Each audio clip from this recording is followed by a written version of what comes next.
Good afternoon, CFM. This is Coach Matt with our Friday workout. We're gonna do a fun benchmark and then some optional accessory stuff afterward because it should be a relatively short benchmark today. It's Grace.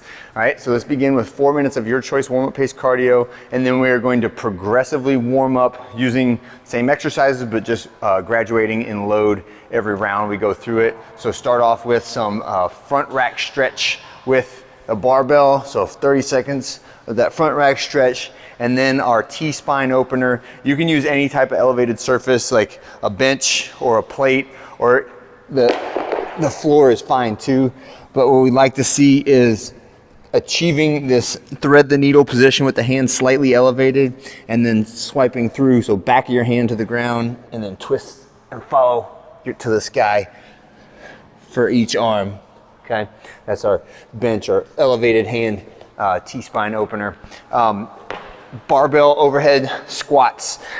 Start off with the PVC pipe, but even with the pipe, make sure that we are using the active shoulders. So I'm shrugging and twisting my thumbs towards the back of the room to create a good stable foundation for that bar, and then use the shoulders to pull the bar backwards as I go down into the bottom of that overhead squat so it stays behind my ears, and then stand tall at the top. And then you can progressively go heavier on that as we go through the warm-up. The next one is practice reps of our clean and jerk. So this is ground to shoulders, shoulders to overhead. That is the workout movement for today for Grace. So every rep will start in the grounded position. We will perform the clean to the shoulders, then we will perform the jerk to the overhead position, stand and lock out, and then back to the ground. The progressive nature of the warm-up just means don't do the same thing 2 rounds in a row, right? Even if you start off with the 15-pound trainer bar and then you just add a little bit the next round, a little bit the next round. We'd like to see some progression there as you go through it. And the PVC pipe for the first round is fine, but make sure you get a little bit of load as you go through the warm-up, because you don't want the first time that you lift your workout weight to be when I say 3, 2, 1, go, okay? You wanna have several reps under your belt at the workout weight. And one of the tricks that I've used in the past for myself is I'll do a handful of reps. If I'm gonna do the workout at 135, I'll do 2 or 3 reps at 155, right? And then pull those extra weights off. And then when the workout starts, it's like zoom, it feels so much easier. It's kind of like a baseball player would put the little collars on their bat, right? To improve their swing speed. Is a total trick on your nervous system, but it absolutely works, okay? All right, so then let's get to the workout. It's Grace. This is 30 reps of a clean and jerk at 135 pounds for the guys, 95 pounds for the ladies. The way that we usually scale this one within certain boundaries is I will multiply the number of reps by the amount of weight, and that will be my total pounds lifted for the workout. So 30 times 135 or 30 times 95, and I'll use that as kind of my benchmark.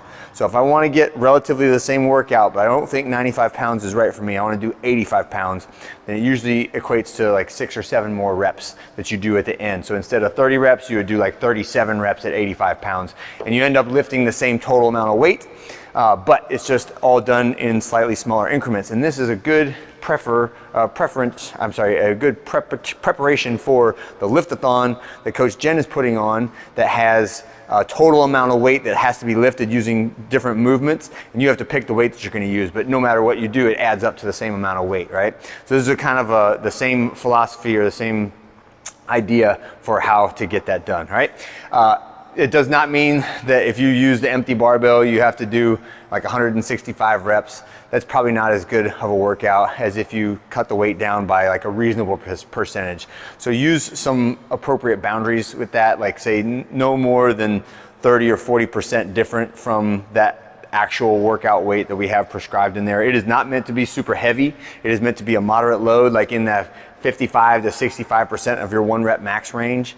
So that is a good benchmark for where you should be with this workout, right? And it should be ideally in the like 5 to 8 minute range, with like several people can do this almost unbroken in under 2 minutes, right? That is the top end of what is possible. And then what we'd like to see is like try to scale it so that you're getting so many reps in per minute, like 5 to 8 reps in per minute is a really good pace, and that'll get you done in like 6 or like 5 to 8 minutes. That's our philosophy for Grace. Now, on the technique part of it, the bar starts on the ground without bouncing every time. So on the way down, when you're dropping it or setting it down, try not to bounce it off the ground into that next clean. The next one is it should stop at your shoulders and it should lock out overhead. So it's not just a throw it overhead without stopping movement. If you can do that, the weight is clearly too light for you, okay? So it needs to be an actual clean.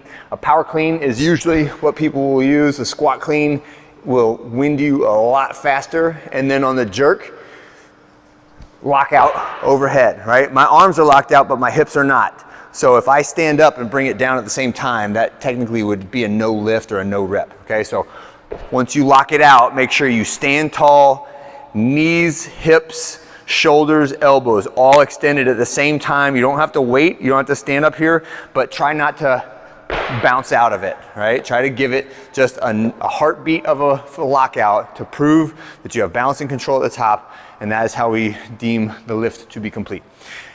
That's it for today on the benchmark. So on the accessory work, after you're done, if you want to do the accessory work, that is totally up to you. If you're completely wasted and you just want to stretch to do a ROMWOD, that's also fine. But we'll do some reverse sled drags. We will do some front foot elevated split squats. And I've got that plate, and we're driving the knee forward, keeping that heel down, stretching the hip and the Achilles there. You can weight these, you can do them unweighted, excuse me. Band face pulls, so the tiniest band pulling up over the top of my head with my elbows at a 90 degrees, at a 90-degree angle. And then the alternating figure 4 roll up. This is just a little hip and coordination drill.